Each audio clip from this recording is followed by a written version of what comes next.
By the way, Ron Paul is doing the right thing. He's going on the attack against Mitt Romney and, of course, Rick Perry. He's going after him on their globalist record. Paul slams Perry as Al Gore's Texas cheerleader. That's at Infowars.com. We've got a bunch of other just amazing headlines that have just gone up. Chuck Norris warns of DHS war on white Americans.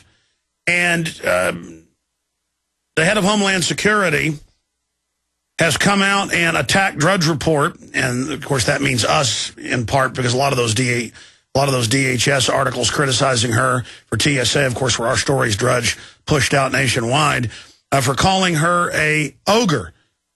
Well, he just showed ugly photos of her because she is ugly. And she went on to attack him and said, we're honest, the body scanners aren't a problem. Watson's got an article coming out that shows all of her lies. But more and more they're having to respond to us. I remember 3 or 4 months ago, the White House responded to our story dealing with energy issues. This really shows what a joke these people are, Gerald. Of course they are. How could anybody believe them? Look at the spectacle that happened this past summer with the debt ceiling issue.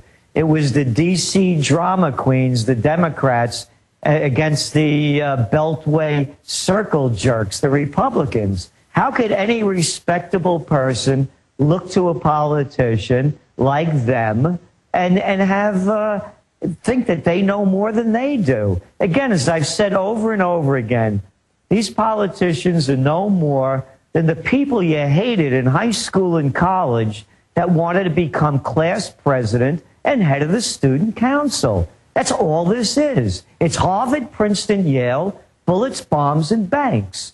And you were talking before about the Goldman Sachs gang and the report that came out. This is one big Ponzi scheme. They are suckering in the little people. Am I saying that? No. That came from the king of Ponzi, Bernie Madoff. February 27th. New York Magazine, a telephone interview. He said he learned 2 things when he got into the stock market business. Number 1, the game is rigged. And number 2, it's all a big Ponzi scheme. That's all this is. And by the way, gold prices today hit what? $1,922, and now they've fallen about $60. You're going to see wild swings in the markets. The higher the price goes, the greater the swing. And I have to tell you my greatest concern.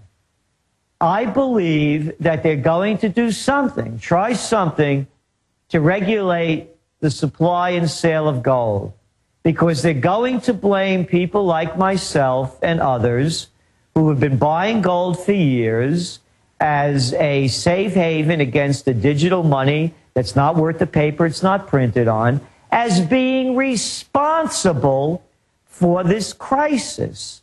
Just as the Wall Street barkers and money honey shillettes are out there blaming socialism on the problems in Europe. I hear it every day. No, it's not the Society Generale gang or the Deutsche Bank bandits or the Credit Suisse criminals. No, they're even starting to try to blame Ron Paul. Do 5 more minutes with us, Gerald. We'll be right back. I want to get to more of your calls for those that are patiently holding, talking about the wildfires and the fact that Rick Perry and FEMA can't save you, won't save you. A bunch of other economic news. I've got a whole smattering of key things I want to get into. But, Gerald, I think you've hit on the heart of it here. If you see the internal Homeland Security training manuals, going back at least 3 years, it's gun owners, libertarians, Ron Paul supporters, Bob Barr supporters, organic gardeners, anybody who wants to be self-sufficient, anybody who's been warning about what we see historically unfolding, we're now the bad guys. And I do actually see... And I guess that's why you're now making this prediction or concur with me that you've been seeing it. They're more and more saying, well, Ron Paul stands to gain from everything falling apart. You know, and it's his talk causing this. And I get emails saying, you know, you're the reason the markets are going down. No, it's not Jamie Dimon and Blank Find and Paulson and all these guys. It's not the trillions in derivatives and the trillions they've gotten in their $100 billion bonuses. No, it's our fault, Gerald. So we've gone from pessimist porn and people that are just crazy to now telling people there was an iceberg. It's our fault we're hitting an iceberg. I don't see that working, though. I mean, you already have the Federal Reserve wildly unpopular. The people are already very angry at the banksters. I don't see it working. What do you, in the last 4 minutes we've got, top trends researcher out there, where do you see this going now? It's clear they're not going to reverse any of the policies. We're going over the edge. So what's the time frame? I've never seen a summer like the one we just went through, with the volatility in the markets, the rise of gold so rapidly. This usually doesn't happen in the summertime. It happened actually to a bit in 2007. And that's what actually was one of the reasons why I had predicted the panic of '08 in the summer of 2007. What happens now is that everyone's off their holiday, particularly in Europe. Reality's setting in. Third quarter reports are coming in. So look for the real crash to become a winter of discontent. Markets tend to really dive in October.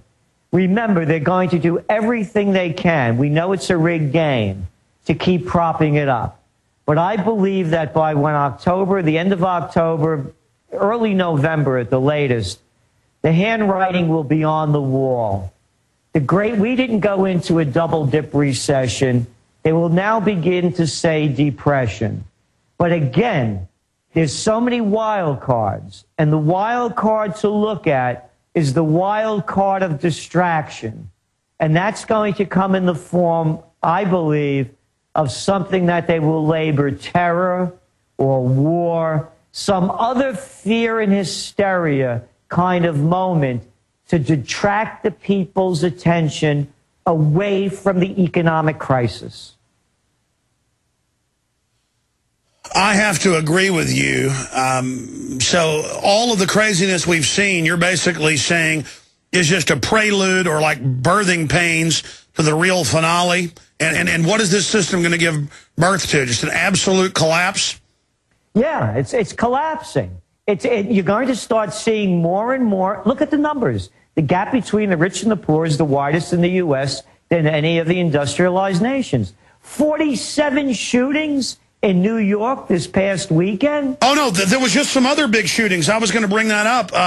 A building just got shot up in H&R Block. People are just getting desperate and going crazy. Exactly. And it's happening worldwide, by the way. This isn't just a U.S. phenomenon. But look what they're doing in the U.K. Look how they're cracking down. You know what, Gerald? That's what they're going to do everywhere. And that's what we're trying to say, Alex, is that the worse it gets, the harder they're going to crack down on us. And they'll blame, the looters and the hooligans and none of the economic issues. The sheep will all clap their hands and look for protection. Trends Research. And they're going to do what they did in Europe. TrendsResearch.com. Gerald Celente.